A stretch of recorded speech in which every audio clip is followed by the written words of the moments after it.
They tell me that I'm never gonna make it. They want me to do something that could make.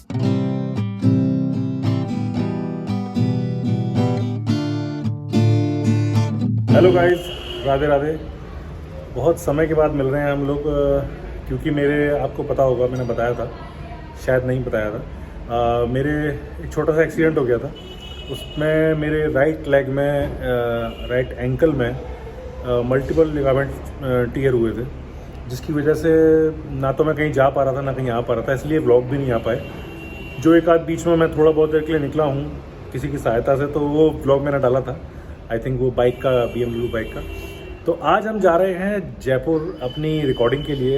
एक हम कुछ song record कर रहे हैं, तो बहुत जल्दी उसकी भी अपडेट आपको मिल जाएगी।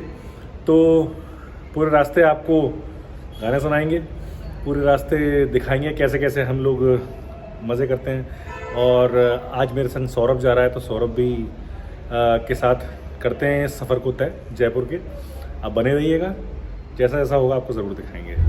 गाइस, हम पहुंच चुके हैं किरावली। मैंने आपको पहले ही बताया है, आगरा के पास एक गांव है किरावली, और यहाँ के पेड़े बहुत खूबसूरत, बहुत टेस्टी मिलते हैं। यहाँ अंदर मार्केट में आप जब जाएंगे तो आपको अग्रवाल के पेड़े मिलेंगे जो एकदम यूनिक होते हैं, उनके टेस्ट जैसा कुछ हो ही नहीं सकता। तो गाइस, हम निकल लिए हैं जाने के लिए जयपुर, और मैं करीब लगभग 1.5-2 महीने बाद निकला हूँ बाहर, क्योंकि पैर में चोट लगी थी, मैंने आपको बताया जैसे।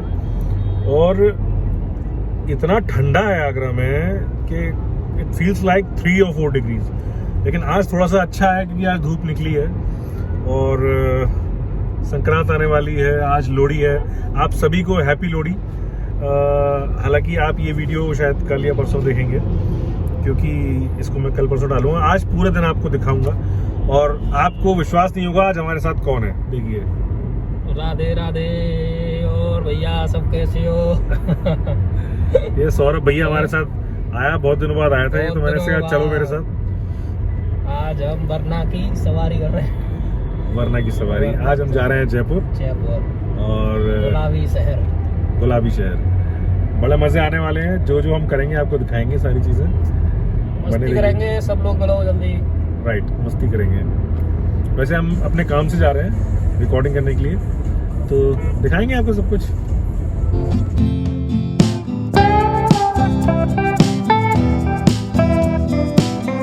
गाइस, ये है फतेहपुर सीकरी का किला, जो हमें रास्ते में पड़ता है, क्योंकि अगर हम जयपुर जाएंगे तो बीच में फतेहपुर सीकरी पड़ती है।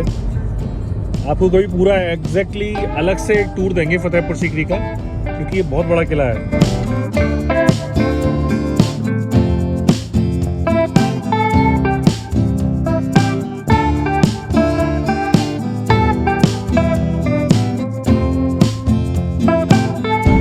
अभी हम जो है बातचीत चल रही थी हमारी राम मंदिर के ऊपर, तो चूँकि सौरभ जाता रहता है, बनारस हो गया, अयोध्या हो गया, आजमगढ़ हो गया, फैजाबाद हो गया, इसके काम के सिलसिले में। तो अभी हम बात कर रहे थे कि कैसा डेवलपमेंट है वहाँ का। शानदार है भैया, बहुत बढ़िया। रोड है इतनी चौड़ी होती जा रही है वहाँ। सिंगल अभी मैं 2 साल पहले गया था एक बार, तो वहाँ सिंगल रोड थी और उस पर मैं खुद गाड़ी लेके गया था VI के साथ। तो इतनी बुरी हालत थी कि सिंगल रोड में चलती नहीं थी, हर ब्रेक दबाओ, क्लच दबाओ, जाम, गड्ढा। इस समय डबल रोड है। पिछले 6 महीने में जो डेवलपमेंट हुआ है ना, वो जबरदस्त है। वहाँ का बस स्टैंड ऐसा लगता है मथुरा का कुछ नहीं है। मथुरा आगरा का कुछ नहीं है, ऐसा बस स्टैंड है। वहाँ का ट्रेन का स्टेशन एयरपोर्ट को मात कर रहा है, अयोध्या का। वो तो देखने दिखाने लायक जगह। बनारस भी शानदार हो गया है, जाने लायक है। अयोध्या का जो एयरपोर्ट है, एयरपोर्ट बन गया, स्टेशन बन गए। पहले एक आई थिंक एक कैंट था, अयोध्या कैंट, और अब ये बन गया एक नया स्टेशन, शायद सिटी नाम है इसका, अयोध्या सिटी है। हाँ, और एक जो है आपका वो बन ही गया, एयरपोर्ट बन गया, बस स्टैंड बन गए, जबरदस्त। रोड तो पूछो मत आप, रोड इतनी चौड़ी है कि एक क्वेश्चन है सौरभ, आजकल मैंने हर एक किसी को पूछते हुए देखा है कि क्या राम मंदिर बनने से वहाँ के लोगों का भी डेवलपमेंट हो रहा है? बिल्कुल बिल्कुल, हर जगह। अब वहाँ एक मतलब अगर सोचना चाहिए तो लोग कह ही रहे हैं कि विकास नहीं हो रहा है, विकास नहीं हो रहा है। अगर देखा जाए तो दो तरीके का विकास हो रहा है कि एक तो हर चीज का विकास हो रहा है, रोड बन रहे हैं, बस स्टैंड है, इंफ्रास्ट्रक्चर डेवलपमेंट हो रहा है। हाँ, सब चीजें हो रही हैं। दूसरा, वहाँ के लोगों के पास काम नहीं होगा, अब काम होगा। दुनिया के लोग आएंगे वहाँ पे, होटल बन रहे हैं वहाँ, बताओ कोई होटल 5 स्टार 7 स्टार अयोध्या में कहाँ होगा? राइट। नहीं, पहले क्या था, वहाँ पर रोडें टूटी फूटी थी, लोग जाते थे, दर्शन करने वाले जाते थे, पहले भी हनुमानगढ़ी और रामलला के दर्शन करने के लिए, लेकिन उतना फुटफॉल नहीं था। अब जो है, और उसी की वजह से वहाँ के जो रेस्टोरेंट्स थे या छोटे मोटे जो ठेल वाले होते हैं और जनरली जो रोज खाने कमाने वाले लोग हैं, उनके लिए कोई खास काम नहीं था। लेकिन अब बहुत काम है। अब तो लाखों करोड़ों की संख्या में लोग जाएंगे, श्रद्धालु जाएंगे, तो उनका डेवलपमेंट ही है, ये डेवलपमेंट ही होता है। बिल्कुल। चाहे कुछ भी बेचेगा, मतलब एक आदमी चाहे चुन्नी बेचे, चाहे फूल बेचे, या फिर वो खाने पीने का सामान बेचे, या जो भी बेचे, वो उसका डेवलपमेंट ही है। जैसे आगरा में आपके यहाँ पे एक दिल्ली गेट में चाय वाला है, रात को भी खुली रहती है। राइट। ऐसे बनारस में आज से 3-4 साल पहले ऐसा कुछ था नहीं, जब गया था मैं 2019 या 20 में, तो अब ऐसी स्थिति है कि वहाँ चाय लेने के लिए ना एक बार बन गई होगी इतने बड़े भवन है, उसके बाद भी लाइन लगी हुई होगी, तो मैंने ले और दोबारा नंबर आया कि अभी दे रहे भैया, ये हाल होता है। चाय से रात तो दिन चाय का नाम लेके तो स्वाद आ गया मुंह में। अच्छा, यहाँ डिस्पोजल में देंगे, वहाँ कुल्हड़ चलता है, वहाँ डिस्पोजल कुल्हड़ की चाय का गाइस कमेंट करके बताइएगा आपको कौन सी चाय पसंद है, कुल्हड़ की या फिर ये जो कपों में चलती है कागज की? कुल्हड़ की का जवाब ही नहीं है। मेरे से पूछोगे तो काम वाला हूँ, मिट्टी में चाहिए। मिट्टी का कुल्हड़ चाहिए भाई, उसकी बढ़िया चाय की। एक चीज और मैंने सुनी है सौरभ, आजकल एक प्रश्न बहुत ज्यादा उठ के आया है बाहर, कि जैसे हमारे प्रधानमंत्री जी हैं, मोदी जी, उन्होंने सारे जितने भी बड़े बड़े मंदिर हैं उनके लिए ठाना है कि इनका सबका कॉरिडोर बनेगा, और कॉरिडोर बन भी गया है। जैसे सोमनाथ का बन गया है, ठीक है, महाकालेश्वर का बन गया है उज्जैन में, आपके बनारस का बन गया है, मथुरा वृंदावन में बनना है बिहारी जी का, ठीक है, और भी कई सारे कॉरिडोर बोल रखे हैं कि बनने हैं। तो मैंने एक चीज नहीं सुनी है कि बहुत बड़े बड़े ज्ञानी ध्यानी लोग बोल रहे हैं, ये बात है, ये मैं नहीं बोल रहा हूँ, कि आपने उनका सौंदर्यीकरण करा दिया है, आपने कॉरिडोर बनवा दिए हैं, तो आप उनको टूरिस्ट प्लेस बना रहे हो, मतलब आपने उनका एक तरीके से कह सकते हैं कि आपने वहाँ से पैसा कमाने का जरिया बना दिया। नहीं, देखिए सीधी बात है, हम लोग गांव से ही हैं, या फिर जिस संस्कृति से हम आ रहे हैं, पहली बात चीज़ है कि वो धार्मिक है ही, तो वहाँ टूरिस्ट कह लो या श्रद्धालु कह लो या हम जैसे कोई भी हो, मत भक्त जाएंगे, और जाओगे कहाँ आप? पहली बात है, क्योंकि हमारी संस्कृति यही है, हमें जाना ही वही है। और उनका जीर्णोद्धार या जो भी चीज़ें हो रही हैं वो अच्छी हो रही हैं, क्योंकि अगर बांके बिहारी की बात करें तो आप जाते हैं, और अभी कई बार ऐसा हो चुका है कि लेडीजें खत्म हो रही हैं, इतनी भीड़ हो जाती है, तो उसका होना जरूरी है, चाहे वो कोई भी इंसान हो, मेरे घर से हो, किसी के भी घर से जाओ, वहाँ धक्का मुक्की लग रही है, तो मैं खुद वृंदावन या मथुरा में रह के मैं नहीं जा पाता हूँ, मैं ये सोचता हूँ कि भीड़ ना होगी उस दिन जाऊँगा, तो मैं नहीं जा पाता। और मैं बनारस देख रहा हूँ, इतना प्यारा लगता है मुझे, मैं कोई भी महीना ऐसा नहीं जाता होगा जब मैं न जाता हूँ, और उसमें मंदिर के दर्शन करने मुझे, और घाटों पे बैठ के गंगा आरती देखनी, 1-2 घंटे मेरा वहीं चला जाता है। कविता भी लिखी है क्या? एक कविता सुना दो यार। मैं अभी उसकी 4 लाइनें सुनाऊंगा। मैं भगवान शिव के ऊपर ही लिखी थी कि मैं ही सुख, मैं ही दुख, मैं भोग और विलास हूँ, मैं निराकार, मैं ओंकार, संसार में शमशान हूँ। तो मैंने ये कविता लिखी थी, मैं सोचा था कि मैंने ये कभी रिकॉर्ड करेंगे, और ये नहीं, अब आपको एक कविता पूरी सुनवाएंगे इसकी, बहुत जल्दी। हो सकता है ये व्लॉग खत्म होते होते सुन लें आप, क्योंकि मैं चाहता हूँ कि आप सुने। ये बहुत टैलेंटेड, हमारा सौरभ बहुत टैलेंटेड है, बहुत अच्छी लिखता है कविता, और बहुत अच्छी सुनाता भी है, लेकिन झिझकता है थोड़ा सा। एक चीज और आपको कहना चाहता हूँ, जैसे हम कॉरिडोर की बात कर रहे थे, तो हमारे मंदिर, आपने देखा होगा, मस्जिदें, बड़ी बड़ी मस्जिदें इस दुनिया में, बड़े बड़े गुरुद्वारे, बड़े बड़े चर्च, इतने खूबसूरत, इतने साफ सुथरे, बढ़िया तरीके से, बड़े बड़े लंबे चौड़े एरिया बने हुए हैं, उनके लिए कभी कोई कुछ नहीं बोलता। मंदिर हमारे गंदे रहें, लोग वहाँ गंदगी फैलाएं, नॉर्मल तरीके से रहें, मतलब वहाँ पर धक्का मुक्की होती रहे, ऐसा चले तो ठीक है, वेरी नाइस। और अगर वो बढ़िया हो जाए, उसका सौंदर्यीकरण कर दिया जाए, सरकार हमारी काम कर रही है, तो बड़ा दिक्कत हो रही है, बड़ी मिर्च लग रही है, मुझे ये समझ में नहीं आता ऐसा क्यों। मतलब यार और कोई और किसी और धर्म का कोई बोले तो समझ में भी आता है, ये हमारे धर्म के लोग बोल रहे हैं। मतलब यार थोड़ा सा शर्म कर लो यार, थोड़ी शर्म कर लो। हमारे भगवान जो है, ठीक है ये मैं मानता हूँ कि हिंदुओं की आस्था बड़ी है लेकिन व्यवस्था सही नहीं है, मान ली मैंने, लेकिन करने से होगा ना। कोई भी चीज, कोई भी लॉ जब तक लागू होता है, जब तक लागू नहीं होगा तब तक वो लोग उसे मानेंगे नहीं। अब अगर अगर बनेगा सुंदर सुंदर और उस पर लॉ लागू होगा कि भाई आप गंदगी नहीं फैलाएंगे, उसके कुछ नियम होंगे, तो नहीं फैलाएंगे लोग। जैसे हम देखते थे कि दिल्ली में पहले ऐसे ही चलता था ट्रैफिक, कभी कुछ हो रहा है कभी कुछ हो रहा है, लेकिन एक बार जब नियम लागू हो गए तो मेरे ख्याल से सबसे बड़े बड़े शहरों में शायद दिल्ली पहला ऐसा शहर था जहाँ पे चालान होना शुरू हुए थे। तो ये सोचने वाली बात है, लोगों के सामने नियम होंगे तो उसको मानेंगे। अब इस तरीके के खूबसूरत जब मंदिर बनेंगे तो उसमें नियम भी बनेंगे, साफ सुथरा रहेगा, पूरी दुनिया से पर्यटक आएंगे, हमारे हिंदू भी जाएंगे और धर्मों के लोग भी मंदिर जाते हैं तो वो लोग भी जाएंगे, नाम होगा, हिंदुत्व का नाम बढ़ेगा। क्या दिक्कत है इसमें यार? विदेशी बहुत लोग आ रहे हैं, योगा सीखने आ रहे हैं, कोई कुछ करने आ रहा है, यहाँ पे हिंदी सीखने आ रहा है, कोई शास्त्र सीखने आ रहे हैं। ऐसा है नहीं, सबको अपने अपने नजरिए। विदेशियों, मैं अगर विदेशियों की बात करूं तो मैंने एक चीज देखी है वृंदावन में आज के समय में। अब तो हिंदुओं का थोड़ा ज्यादा, मैं देख रहा हूं कि भक्तों का थोड़ा ज्यादा, बहुत ज्यादा ही जमावड़ा हो रहा है, लेकिन इतना जमावड़ा पहले नहीं था। बहुत सारे फॉरेनर्स जो कृष्ण को मानते हैं वो वहाँ आते थे। इस्कॉन मंदिर उसका गवाह है, वहाँ पर वो अपना रम जाते थे, गाना डांस कर रहे हैं, भजन गा रहे हैं, कीर्तन कर रहे हैं। और ऐसा एक पूरा गांव वृंदावन जैसा मैंने सुना है कि इंडिया के बाहर कहीं बनाया गया है, जहाँ पर पूरी वाइब्स वृंदावन वाली हैं। बड़े बड़े तालाब हैं, बड़े खूबसूरत मंदिर हैं। आई थिंक स्वीडन में है कि आई थिंक ऐसे ही कहीं पर है। तो हम लोग अपने धर्म को के लिए सोचते हैं कि पूजा मंदिर जा रहे हो तुम। अरे यार, गर्व करो अपने धर्म पर, अपने मंदिरों पर, अपने भगवानों पर, और इस तरीके से मत करो यार, गंदगी मत फैलाओ। मैं कहूंगा सब लोगों से, आज मेरा आग्रह है दिल से कि आप अपने मंदिरों में कभी भी गंदगी ना फैलाएं और कार सेवा करें। जैसे गुरुद्वारे में सिख लोग करते हैं, जूते चप्पल उठाते हैं, साफ सफाई करते हैं। ये हमारा ही दायित्व है कि हमें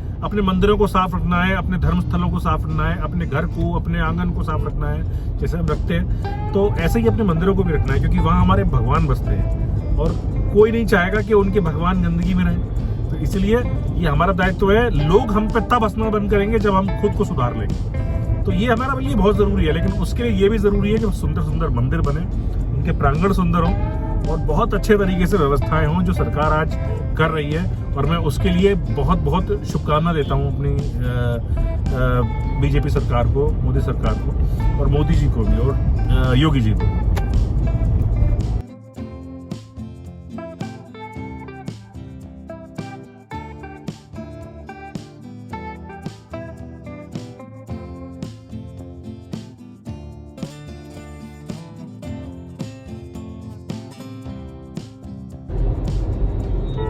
गाइस, एक चीज़ और आपसे शेयर करनी है। जाते रहा करो यार घूमने फिरना ना, 15-20 दिन कहीं ना कहीं निकल जाया करो। क्योंकि अब मैं 1.5 महीने बाद निकल रहा हूँ ना, मेरे बैक में भी पेन हो रहा है, बैठने में दिक्कत हो रही है। क्या बताऊँ, जितनी खुशी घर से निकलने की थी ना, उससे ज़्यादा दर्द होने लगे। तो नहीं, डील कर लेंगे। म्यूज़िक प्यार है ना हमारा, जरूरी है, उसके लिए भी जरूरी है। गाइस, ये हम आ गए हैं बालाजी। आप देख रहे हैं बालाजी का रास्ता यहीं से जाता है, अगर आपको दर्शन करने जाने हैं।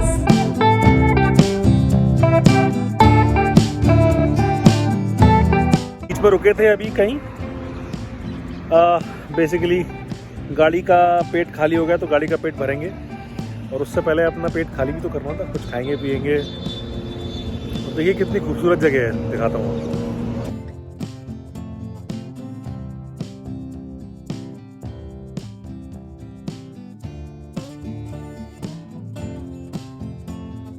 सर्दियों में प्रकृति का रूप ही अलग होता है, क्योंकि प्रकृति भी खुश हो जाती है, खिल जाती है एकदम, है ना?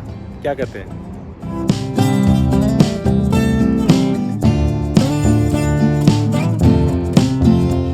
इतनी प्यारी जगह है, यहाँ रुके हम बीच में। हालांकि आपको हमारी आवाज़ बहुत कम आ रही होगी क्योंकि यहाँ पर बहुत सारी गाड़ियाँ और ट्रक निकल रहे हैं, देखिए, तो इसलिए आवाज़ है पर होती है। लेकिन कितनी खूबसूरत जगह है, ऐसी जगह पर 2 मिनट देकर थोड़ा एंजॉयमेंट करने में क्या बुराई है।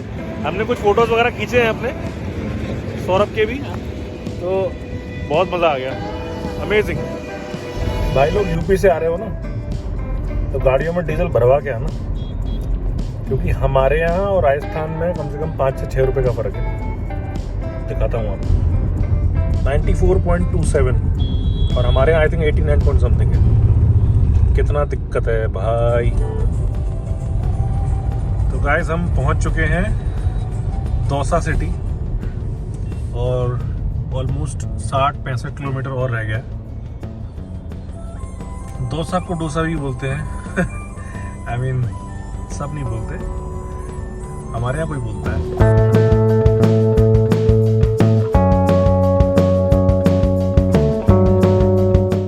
सोचा रुके हैं कहीं चाय वाय पिए, तो हम यहाँ रुके हैं अभी चाय पीने के लिए। पियेंगे भैया चाय, जिसको पीनी हो आ जाओ हमारे साथ।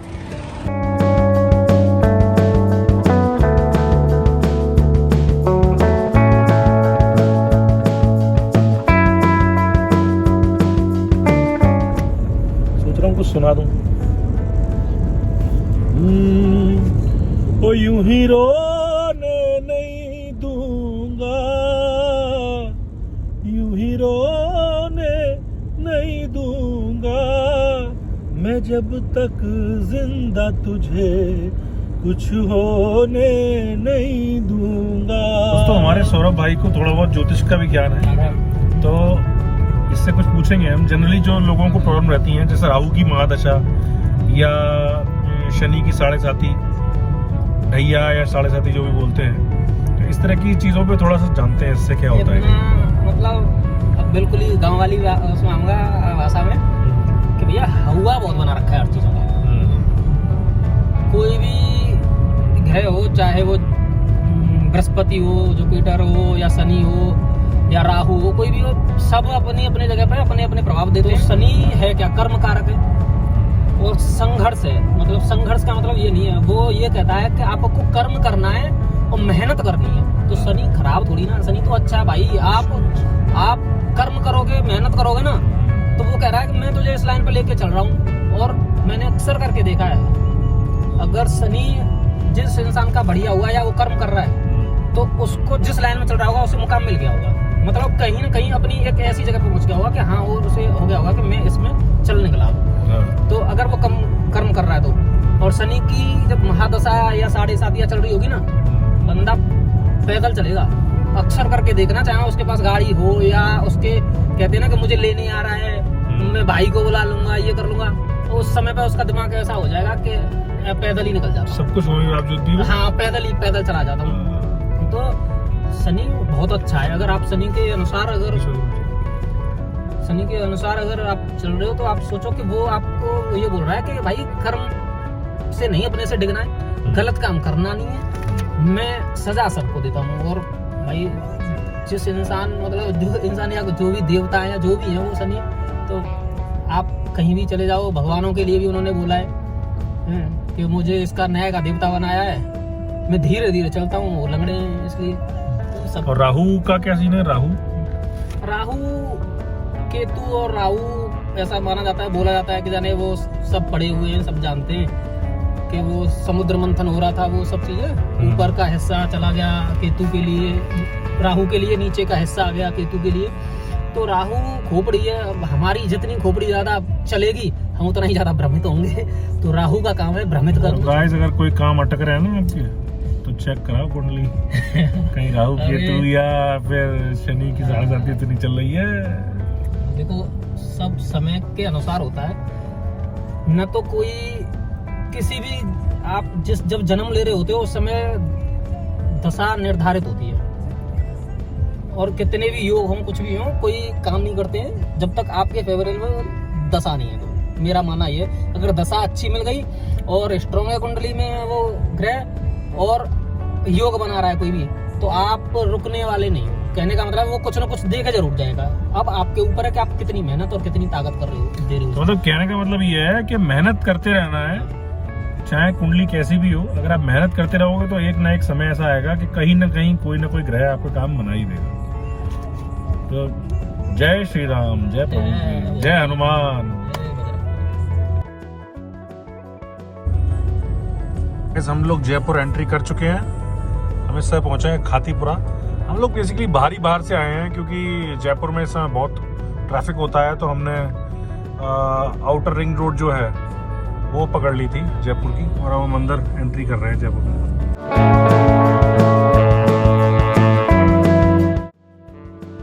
गाइस पहुंच चुके हैं जयपुर, और अभी हम जा रहे हैं गुजर की थड़ी के सीतापुरा में हमारा रिकॉर्डिंग स्टूडियो है करण भाई का। तो वहाँ पहुंचकर फिर बात करते हैं आपसे।